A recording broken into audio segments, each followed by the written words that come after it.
برادران و خواهرای عزیز، در اینجا یک کسی دیگه سوال داده است که ما اگر به شرطی که برای شوهرهامون لبهامون غوص کنیم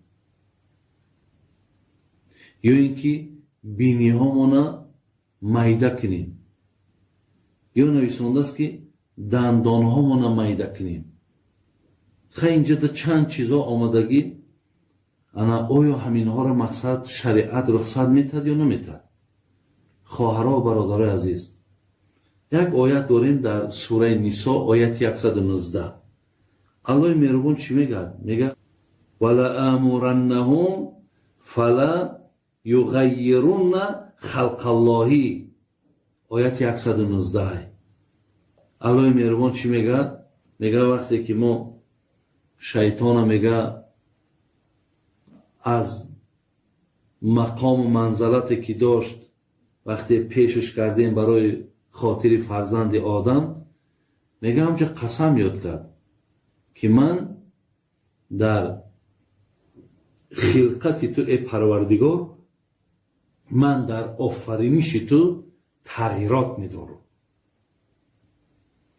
یعنی این قسم شیطان بود که پیش خداوند برای که یعنی این کار که الله را در غضب میاره گفت انامین انسانهایی را که چگونه آفریدی من در همینها تغییرات داخل میکنم. تغییراتش خلاص همین ولی شما بینین یک نقو یک رسام بگیم یک رسم بکشد یا اینکه اگر یک این همین پیاله ساز یا پیاله بسازد یا یک بگیم همین نقش خانه را یک کس درست کنه، اگر همون را بگوی که نه معقول نه مثلا همین رسم کشیدگی خوب نه، میدونین چقدر خفه میشه، چقدر ملال میشه. اگه شما فکر کنین که یک اللهی که چقدر انسان زیبا آفریده است. شیخ سعدی میگه دهد نطفه را صورت چون پری، کی کرده است بر آب چون این صورتگری. وقتی از یک نطفه میگه اینقدر صورتهای زیبا آفرید، کی میتواند که از آب این خیل صورتها را بسازد؟ البته بجز الله هیچ کس نمیتواند. اگه ببینیم برادرای عزیز که یا خواهرای بسیار مهربان که شما وقتی میرین لبه هاتون غوص میکنین و گفتی خودتان، وقتی میرین در چشم هاتون هر گونه مثال همون چی باشد کلیانکه باشد و چی باشد رنگ باشد وقتی در چشم میمونین، یا مثال در بالاهای چشم میبینی با مثال هم خیلی میجه های بسیار بلند میگذارن. امروز در همین شهرها میبینیم یا در همین اینترنت ها میبینیم و دیگر تغییرات. اگر تغییرات که شود این خواهر عزیز غضب خدا است. این گویا که اراد گرفتن که یعنی یک الله با همین قدر تواناییش نعوذ بالله یعنی صورت خوب در انسان ساخته نتانست. حالا که الله در قرآن چی میگه؟ لقد خلقنا الانسان فی احسن تقویم. زیباترین مخلوق من این انسانه. برای همین خواهرای عزیز چیزی را الله گفته است به خدا قسم همش به فایده شما های. کسایی کردن همونا را بریم بپرسین، شاید همونا بگن بچم نکنین شما که ما عذاب کشیدیم، ما اذیت کشیدیم.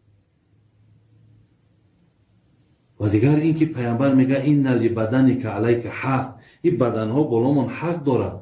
حق نداریم که ما یا را پاره کنیم پیشوی برمون را بلند کنیم.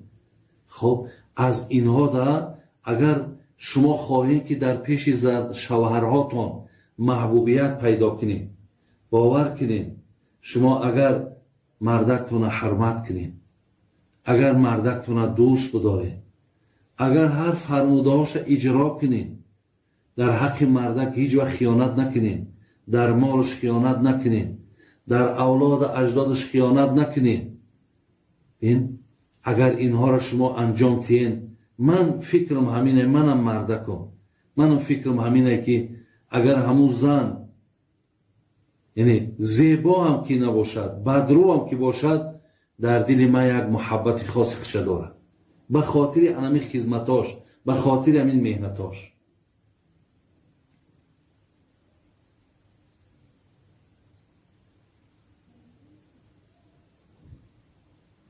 برای همین خواهرای عزیز این کار درست نیست. اگر به شرط یک چیز زیادتی، مثال در همین هست زنهایی که میگن رنگ مردها برود میبروریم یا پشمهای در بالاهای مثال رخسارامونه، اینها چیزهای زیادتی هم رو بگیریم. این چی باکی ندارد، این تغییرات نمیشود، این دیگرگونی نمیشود. یا یگان خالی هست کلانی که او را بریدن در کار، هیچی باکی ندارد. یا چلیکی هست مردم 6 چلیک دارد، همون ششمش اگر بگیرد امروز تیب اگر همون را از عهده‌اش برآید هیچی باکی ندارد. اینها تغییرات نیستند، لیکن تغییرات در آوردن به موافق آیت قرآن. خواهرای عزیز این کار درست نیست. از این کار شما دست بکشین و از این کار هیچ وقت شما نزدیک نشین که غضب خدا را خواهرای عزیز طلب نکنین.